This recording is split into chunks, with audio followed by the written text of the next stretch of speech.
بسم اللہ الرحمن الرحیم۔ مختصر سی بات ہے، بھی ساتھی تھوڑی دیر تشریف رکھیں۔ میرے دوستو، رمضان ہر سال آتا ہے، چلا جاتا ہے۔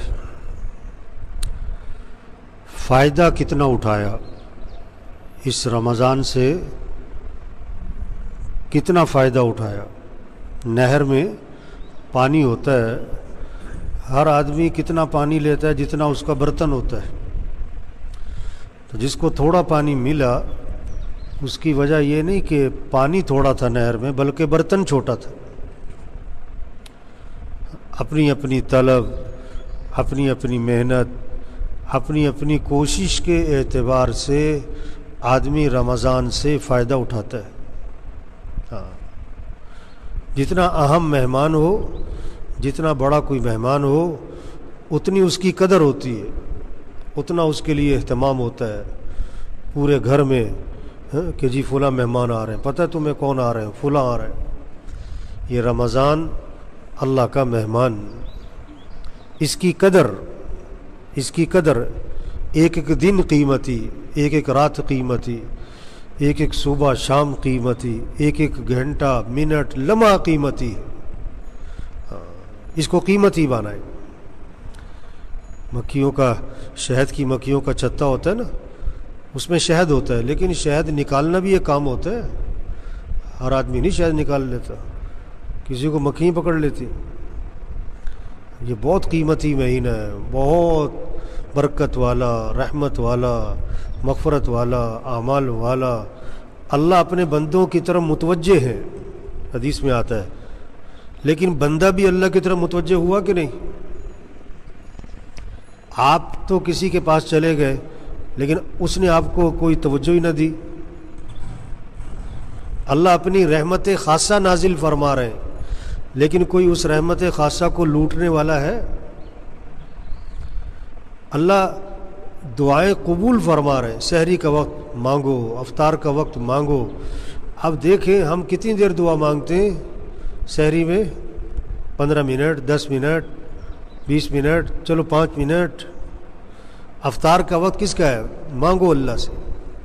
جو کام پیسوں سے نہیں ہوتا، دوائیوں سے نہیں ہوتا، حکومتوں سے نہیں ہوتا، وہ کام دعاؤں سے ہوتا ہے۔ لیکن دعا کیا ہے؟ کہ اللہ کی طرف متوجہ ہو، اللہ کے سامنے ہاتھ پھیلائے، اللہ سے بات کرے، اللہ کی تعریف کرے، آپ صلی اللہ علیہ وسلم پر درود بھیجے، پھر قرآن کی دعائیں، پھر احادیث کی دعائیں، پھر اپنی زبان میں مانگے۔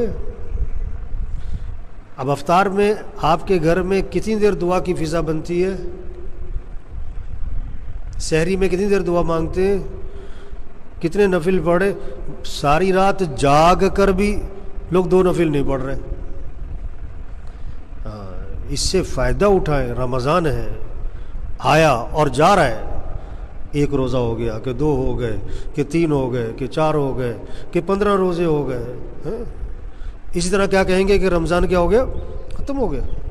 اللہ پاک نے قرآن پاک میں رمضان کے بارے میں ایک جملہ بولا، ایام معدودات، یہ چند گنتی کے دن ہیں، یہ گنے چنے سے دن ہیں، تھوڑے سے۔ اور یہ کتنی برکت والا مہینہ، اور کتنی رحمت والا مہینہ، اور کتنے اجر اور ثواب اور فضائل والا مہینہ کہ ایک حدیث میں آتا ہے، آپ صلی اللہ علیہ وسلم نے فرمایا اگر لوگوں کو پتہ لگ جائے کہ یہ رمضان کی کیا قدر ہے، کیا فضائل ہیں، کیا اجر ہے، تو لوگ تمنا کریں گے کہ پورا سال ہی رمضان رہا کرے۔ یہ ایسا برکت والا مہینہ، فرض کا ثواب 70 گنا بڑھ گیا، نفل کا ثواب فرض کے برابر ہو گیا، جنت کے دروازے کھل گئے، جہنم کے دروازے بند ہو گئے، شیاطین کو اللہ نے قید کر دیا۔ اس رمضان سے فائدہ اٹھائے۔ نمازوں کا اہتمام، روزوں کا اہتمام، تراویح کا اہتمام۔ کتنا بڑا طبقہ ہے، وہ رمضان میں بھی مسجد میں نظر نہیں آ رہا ہے۔ کتنی سخت بات اللہ کے نبی نے فرمائی، بد نصیب ہے وہ شخص، بد نصیب ہے وہ شخص جو اس مہینے میں بھی اللہ کی رحمت سے محروم رہ جائے۔ توبہ توبہ تو بد نصیب، اللہ کے نبی فرما رہے ہیں، جو اس مہینے میں بھی اللہ کی رحمت سے محروم رہ جائے۔ ایک سے پوچھا میں نے بھائی روزہ رکھ رہے ہو؟ کہتا جمعے کا رکھ رہا ہوں. ارے یہ تو بچوں کے لیے ہوتا تھا کہ چھوٹے چھوٹے بچوں کو عادت ڈالنی ہے، چلو جمعے کا رکھنا شروع کرو. گرمی ہے تو کیا ہوا، دن لمبا ہے تو کیا ہوا، اللہ کا حکم ہے، اللہ کا حکم ہے، مولوی صاحب کا نہیں. جس نے آنکھیں دی، ہاتھ دیے کہ روزہ رکھو، اللہ کا حکم ہے. ہم مسلمان ہیں، ہم اللہ کو ماننے والے، قرآن کو ماننے والے، جنت اور جہنم کو ماننے والے، اللہ کے نبی پر ایمان لانے والے. روزہ رکھنا ہے. ابا کے ساتھ خیر خواہی، ابا روزہ رکھو. اماں کے ساتھ خیر خواہی، اماں روزہ رکھیں. چھوٹے بچوں کو صحابہ روزے رکھواتے تھے، چھوٹے بچوں کو. شام پڑ جاتی انہیں کھلونے دیتے تاکہ کھیلتے رہیں، وقت پورا ہو جائے. ایسی چیز نہیں ہے روزہ کہ آج طبیعت ٹھیک نہیں تو روزے میں صحت ہے کہ بیماری ہے. بیماریاں زیادہ کھانے سے ہیں کہ کم کھانے سے؟ روزے میں شفا ہے. ہاں روزہ رکھنا ہے. مرنا تو ہے ہی، اگر مر گیا تو روزہ رکھ کے مرے گا. تو ذرا کوئی مسئلہ ہوا روزہ چھوڑ دیا؟ نہیں، ہم مسلمان ہیں. نماز پڑھنی، مسجد میں پڑھنی، جذبہ ہونا چاہیے مسلمان کا. مسجد جانا ہے، مسجد میں دل لگنا چاہیے، ایمان کی نشانی ہے. حدیث میں آتا ہے جس کو مسجد آتا جاتا دیکھو اس کے ایماندار ہونے کی گواہی دو. آپ صلی اللہ علیہ وسلم نے فرمایا جو مسجد سے محبت کرتا ہے اللہ بھی اس سے محبت فرماتے ہیں. یہ ہے رمضان کی قدر. مسجد، نماز، روزہ، تراویح، اللہ کے سامنے کھڑے ہو. حدیث میں آتا ہے اللہ رمضان میں فرشتوں کے سامنے فخر فرماتے ہیں اپنے بندوں پر. دیکھو میرا بندہ سارا دن روزہ رکھتا ہے، رات تراویح پڑھتا ہے، میرے سامنے کھڑا ہوتا ہے، قیام ہے، رکوع ہے، سجدہ ہے. آپ صلی اللہ علیہ وسلم صرف رمضان کی بات نہیں، آپ کا تو پورا سال رات کا قیام تھا اللہ کے نبی کا. اور آپ کا قیام جو تھا رات کا وہ کوئی صورتیں نہیں تھیں کہ سورہ اخلاص پڑھ لی اور سورہ. ایک صحابی فرماتے ہیں آپ صلی اللہ علیہ وسلم نے رات تہجد کی نیت باندھی تو میں نے دیکھا تو میں نے کہا چلو میں بھی اللہ کے نبی کے پیچھے تہجد پڑھتا ہوں. آپ نے سورہ بقرہ شروع فرمائی، سورہ بقرہ ختم ہوئی سورہ آل عمران، سورہ آل عمران ختم ہوئی سورہ نساء. اللہ کے نبی 5 سپارے، 5.25 سپارے ایک رکعت میں. ہاں پھر لمبا رکوع، پھر لمبا سجدہ. حضرت عائشہ فرماتی ہیں آپ صلی اللہ علیہ وسلم رات کو 4 رکعت کی نیت باندھتے اور پوچھ ہی مت کہ وہ آپ کی 4 رکعتیں کتنی خوبصورت ہوتی تھی اور کتنی لمبی ہوتی تھی. فلا تسأل عن حسنہن وطولہن، پوچھ مت کیسی خوبصورت نماز ہوتی تھی آپ کی اور کتنی لمبی ہوتی تھی. ثم یصلی 4، پھر 4 رکعت کی نیت باندھتے. فلا تسأل عن حسنہن وطولہن، پوچھ ہی مت کیسی خوبصورت اور کتنی لمبی ہوتی تھی. حضرت عائشہ رضی اللہ عنہا فرماتی ہیں آپ صلی اللہ علیہ وسلم کی تہجد، اس کا جو سجدہ تھا، سجدہ وہ 50 آیات کی مقدار کا تھا. 50 آیات کی مقدار کا ایک سجدہ. ہمارا سجدہ کہاں تک جاتا ہے؟ 3 تسبیح، بہت زور لگا تو 5، بہت زور لگایا تو 7. اللہ سے تعلق ہو، اللہ سے محبت ہو تو لمبا قیام ہوگا، لمبا رکوع ہوگا، لمبا سجدہ ہوگا. سجدے کی تسبیح کبھی 21، کبھی 31، کبھی 41. اب ہم دیکھیں ہمارا سجدہ 21 تسبیح تک جاتا ہے کبھی؟ چلو 11 تسبیح تک گیا کبھی؟ کتنا وقت موبائل پہ لگ رہا ہے، نیٹ پہ لگ رہا ہے. قرآن پہ وقت لگے. یہ رمضان کا مہینہ، اب آدھا رمضان گزر گیا. اب اگر آپ کے 15 سپارے بھی نہیں ہوئے نا رمضان میں تو آپ اپنے ایمان کی فکر کرو. جو رمضان میں بھی قرآن نہ کھولے تو کب کھولے؟ 3 سپارے روزانہ پڑھنے چاہیے رمضان میں، تو 3 ختم ہو کم از کم. چلو 2 سپارے، چلو 1.5 سپارہ، چلو آخری 1 سپارہ. اب آپ کا بیٹا پڑھ رہا ہے، بیٹی پڑھ رہی، یہ فکر لگے قرآن پڑھنا ہے. یہ قرآن کا مہینہ، یہ ذکر کا مہینہ. آپ نے فرمایا رمضان میں کثرت کرو، لا الہ الا اللہ، لا الہ الا اللہ، کثرت کرو. 300 دفعہ اگر پڑھا ہے تو کثرت میں آیا ہے. اگر 300 دفعہ نہیں پڑھ رہے تو اب کثرت میں نہیں آ رہے، کیا مطلب اللہ کے نبی کی بات کی اہمیت کوئی نہ ہوئی؟ اللہ کے نبی فرما رہے رمضان میں کثرت کرو، کس کی؟ لا الہ الا اللہ کی اور استغفار کی، اور اللہ سے مانگو اللہ مجھے ٹھکانہ میرا جنت بنا، اللہ مجھے جہنم سے بچا۔ یہ اس کا مہینہ ہے۔ اس لیے میرے بھائیوں دیکھو، رمضان آ رہا ہے اور جا رہا ہے، آیا اور جا رہا ہے، اس کی قدر کرے۔ روزوں کا اہتمام، تراویح، نماز، مسجد میں قرآن کی تلاوت، ذکر، اور صرف کھانے پینے کا روزہ نہ ہو، زبان کا روزہ ہو، غیبت نہیں کرنی، جذبہ ہو۔ ہمارے گھر میں غیبت نہ ہو، ہماری مجلس میں غیبت نہ ہو، مسجد سے نکلتے نکلتے غیبت ہو جاتی ہے۔ غیبت نہیں کرنی، چغلی نہیں کرنی، آنکھ کا روزہ غلط نہیں دیکھنا، کان کا روزہ غلط نہیں سننا، دل کا روزہ دل میں اللہ کی عظمت بٹھائیں، اللہ کی محبت بٹھائیں، دنیا کی محبت نکالیں، دنیا کی عظمت دل سے نکالیں۔ ساری نماز میں کیا ہوتا ہے؟ اللہ اکبر، اللہ اکبر، اللہ اکبر۔ ساری تراویح میں کیا ہو رہا ہے؟ اللہ اکبر، اللہ سب سے بڑا ہے۔ یہ زبان کا بول نہ ہو، یہ دل کی کیفیت ہو کہ سب سے بڑا اللہ ہے، سب جھوٹ ہے، سب دھوکہ ہے، کسی کے ہاتھ میں کچھ نہیں۔ یہ کرونا کیا ہے؟ یہ پیغام ہے کہ کسی کے ہاتھ میں کچھ نہیں ہے،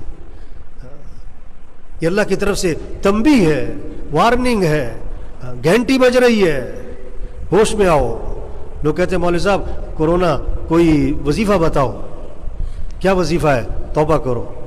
جھوٹ بولنے والا جھوٹ چھوڑے، رشوت والا رشوت چھوڑے، سود والا سود چھوڑے، بے حیائی والا بے حیائی چھوڑے، میوزک سننے والا میوزک چھوڑے، اپنے موبائل کو پاک کرو گندی چیزوں سے، اپنی آنکھوں میں حیا لاؤ۔ بہنوں کو حق نہیں دیا، بہنوں کو حق دو۔ نماز میں غفلت کرتے، نماز پڑھاؤ، روزہ رکھو۔ یہ ہے کرونا کا پیغام، یہ ہے وظیفہ۔ صحابی آئے، عرض کیا حضور میرا بیٹا قید ہو گیا ہے، کیا کروں؟ کہ وظیفہ۔ اللہ کے نبی نے 2 باتیں بتائیں، بیٹے سے کہو تقوی اختیار کرے۔ پڑھنے کا وظیفہ بعد میں ہے، عملی وظیفہ پہلے ہے۔ ہاں پہلے عملی وظیفہ، اس سے کو تقوی اختیار کرے۔ تقوی کسے کہتے ہیں؟ گناہوں کو چھوڑنا۔ اور پھر اس سے کہو لا حول ولا قوت الا باللہ، کثرت سے پڑھے۔ بیٹے کو پیغام دیا، اب اللہ کا نظام چلا، پہرے دار مقرر ہے۔ کافر تھے، رات کا وقت ہے، اللہ کا امر آیا، ان کی بیڑیاں اللہ کے امر سے ٹوٹ گئیں، سارے پہرے دار گہری نیند سو گئے، اٹھے، بکریاں تھی، بھیڑ بکریاں کافروں کی، وہ بھی ساتھ لی، گھر پہنچے، دروازہ کٹکھٹایا، بیوی ماں نے کہا لگتا ہے بیٹا آ گیا۔ پھر کہا کہ وہ تو بیچارہ بیڑیوں میں جکڑا ہے۔ دروازہ کھولا تو بیٹا سامنے کھڑا تھا۔ تو وظیفہ کیا ہے؟ تقوی ہے، گناہوں کو چھوڑنا ہے۔ اتنا کرونا اور اتنے مسائل، ہسپتالوں میں مسائل، اتنے جنازے، لیکن جھوٹ بولنے والا جھوٹ نہیں چھوڑ رہا ہے، رشوت والا رشوت نہیں چھوڑ رہا ہے، جس میں تکبر ہے تکبر ہے، میں ذرا عہدہ آتا ہے میں، ذرا جوانی آتی ہے میں، ذرا پیسہ آتا ہے میں، توبہ توبہ توبہ۔ اور نہیں، انسان کچھ نہیں، یہ اللہ بندے کا تکبر نکال رہا ہے۔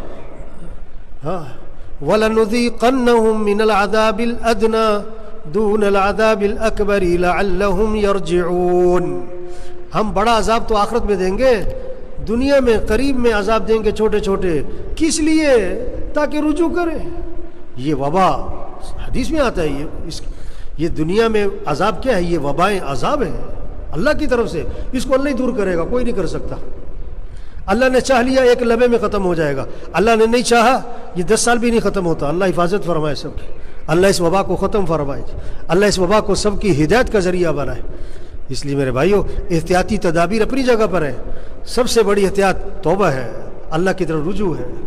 اس کی نشے میں جب آدمی ہوتا ہے نا، نشے میں تو بات نہیں سمجھ میں آتی، کیونکہ نشہ ہے، آج پیسے کا نشہ ہے، جوانی کا نشہ ہے، عہدوں کا نشہ ہے، دنیا کا نشہ ہے، موٹی موٹی باتیں نہیں سمجھ میں آ رہی، اللہ کی طرف رجوع نظر نہیں آ رہا ہے امت کا، عوام کا۔ عمومی طور پر اللہ کی طرف رجوع ہو، مسجدوں میں آؤ، اللہ کے سامنے گڑ گڑاؤ، تضرع کرو، زاری کرو۔ قرآن میں اللہ فرما رہے ہیں وَلَقَدْ أَرْسَلْنَا إِلَىٰ أُمَمٍ مِّن قَبْلِكَ فَأَخَذْنَاهُمْ بِالْبَأْسَاءِ وَالضَّرَّاءِ لَعَلَّهُمْ يَتَضَرَّعُونَ۔ ہم نے پہلی قوموں کی طرف انبیاء کو بھیجا، انبیاء نے سمجھایا، لیکن جب انہوں نے نبی کی بات کو نہ مانا، ہم نے ان کو پکڑا، تکلیفوں سے، وباؤں سے، پریشانیوں میں پکڑا ان کو۔ ہم نے کیوں پکڑا تھا؟ لعلہم یتضرعون، تاکہ یہ گڑ گڑائیں، ڈھیلے پڑ جائیں، برائی چھوڑ دیں۔ فلولا اذ جاءہم بأسنا تضرعوا، جب ہمارا عذاب آیا تو یہ کیوں نہیں ڈھیلے پڑے، یہ کیوں نہیں برائیوں کو چھوڑا؟ آگے وجہ بتائی، وَلَكِنْ قَسَتْ قُلُوبُهُمْ وَزَيَّنَ لَهُمُ الشَّيْطَانُ مَا كَانُوا يَعْمَلُونَ۔ کیا ہوا ہے؟ دل ہی سخت ہو گئے ہیں، اللہ فرماتا دل سخت ہو گئے ہیں، اتنی وبا دیکھ کر، اتنے حالات دیکھ کر برائی نہیں چھوڑ رہے، دل سخت ہو گئے، اور شیطان نے جو کچھ کر رہے ان کے لیے مزین کیا ہوا ہے۔ اس لیے میرے بھائیو، ہمارے ذمہ بات کا سمجھانا ہے، پہنچانا ہے، منوانا نہیں ہے۔ عقل مند کے لیے اشارہ ہی کافی ہے، چھوٹی سی زندگی ہے، اللہ بڑا رحیم ہے، باپ بیٹے کو تھپڑ مارتا ہے اس کے فائدے کے لیے، اللہ بیماریاں پریشانیاں لاتے ہیں تنبیہ کرنے کے لیے، متوجہ کرنے کے لیے۔ اللہ رحیم ہے، یہ رحمت ہے۔ بیماری مانگنے کی چیز نہیں ہوتی لیکن رحمت ہوتی ہے، یہ وبا مانگنے کی چیز نہیں ہے لیکن اللہ کی طرف سے کیا ہے؟ تنبیہ ہے۔ رجوع کریں اللہ کی طرف، توبہ، استغفار، نمازوں کا اہتمام، روزوں کا، تراویح کا، قرآن کی تلاوت، ذکر، جھگڑے ختم کریں، جھگڑے ختم کریں، حیا والی زندگی، بچیوں کو حیا سکھائیں، کمائیے پاکیزہ بنائیں، ترتیب زندگی ٹھیک کریں، اللہ سے مانگیں، اے اللہ ہمیں اس کی توفیق عطا فرما، اے اللہ ہماری رہنمائی فرما، اے اللہ ہمیں نفس کے شر سے، شیطان کے شر سے اے اللہ ہماری حفاظت فرما۔ اپنے لیے مانگیں، پورے ملک کے لیے مانگیں، عوام، حکمران، سبھی کے لیے مانگیں میرے بھائیوں، پورے عالم اسلام کے لیے مانگیں۔ یہ مانگنا اللہ کو بڑا پسند ہے۔ نیت کریں، دعا مانگیں، کوشش کریں۔ کوشش کیا ہے؟ نظام الاوقات بنائیں، اپنے گھر میں سب کو بٹھاؤ، کبھی ترتیب بناؤ بھائی، کب اٹھنا ہے، کب سونا ہے۔ رات سونے کے لیے، جاگنے کے لیے نہیں ہے، غلط چیز ہے رات کو نہ سونا، چاہے تھوڑی دیر سونا چاہیے۔ ہاں، قرآن کا وقت طے کریں، سب بچوں سے طے کروائیں، اس رمضان میں کتنے قرآن ختم کرنے، کتنی تسبیح کرنی ہے، سحری افطاری کے وقت 10-15 منٹ دعا مانگیں، سب گھر والوں سے طے کروائیں کہ وقت کو قیمتی بنانا ہے۔ اللہ سب کو عمل کی توفیق نصیب فرمائے۔